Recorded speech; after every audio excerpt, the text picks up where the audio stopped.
ဝယ်ရမယ်အဲ့တော့မေအိမ်နဲ့ခေါ်မယ်လို့ ဘာနိုင်ပါဦးဆိုပါဘာကြီးရဲ့ကျောက်ကိုဘာလို့အပြေကိုထုတ်လိုက်တာတော့ မထုတ်ပါဘူးမေလို့သမီးတို့အမေကိုအထက်ခေါ်မှာပါ မတော့မေထဲကိုခေါ်มาမထုတ်ဘူး အဲ့ဒီပြန်တဲ့ အဲ့ခေါ်မယ်မေအိမ်နဲ့ပြန်ခေါ်မယ်လို့ ဒီတော့လား ကောင်းတယ်ခေါ်တယ် တောင်းတယ်တောင်းတယ် ပြပတလာ အာဆရာဝန်ခေါ်ပေးမယ်လို့မေ ခေါ်ပေးမယ် ဆ နော် ရာဝန်ခေါ်ပေးမယ်လို့မေစိတ်မကူနဲ့လို့အာကြီးလည်းဖြုတ်ပေးမယ်လို့ဖြုတ်ပေးမယ်ကောင်းသွားမှာနော် ထုတ်မယ်နော်ကျန်ကောင်းသွားမှာသမီးဆရာဝန်ခေါ်ထားတယ်လို့ပြောလိုက် သမီးဆရာဝန်ခေါ်တာနော်သမီးဆရာဝန်ခေါ်တာ ဒီခဏနေကောင်းသွားမှာ ဒီ လို့ မဲ့နေပြီဟာ သမီးဆရာဝန်ခေါ်တာသမီးဆရာဝန်ခေါ်တာနော် မောင်ရဲ့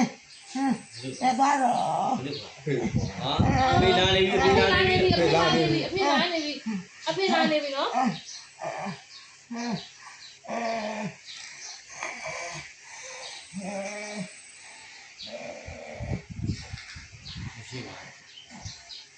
မရှိပါဘူးတို့ထားအဲ့သုံးရတဲ့အိမ်ကအခုလက်ရှိသေးတယ် အခုရှိတယ်ဒါပေမဲ့ပြောင်းတော့အခုသမီးတို့ပြောင်းတော့ အမောင်လေအခုလက်ရှိအဲ့မှာနေတော့မှာ အခုနေတော့မယ်ဒီတော့မှာ အဲ့ရှိမှတို့တို့ထားနေတယ်နော်အဲ့တော့ခုနပြောတဲ့ဟာလေးကိုအချက်လက်ပဲကိုကြီး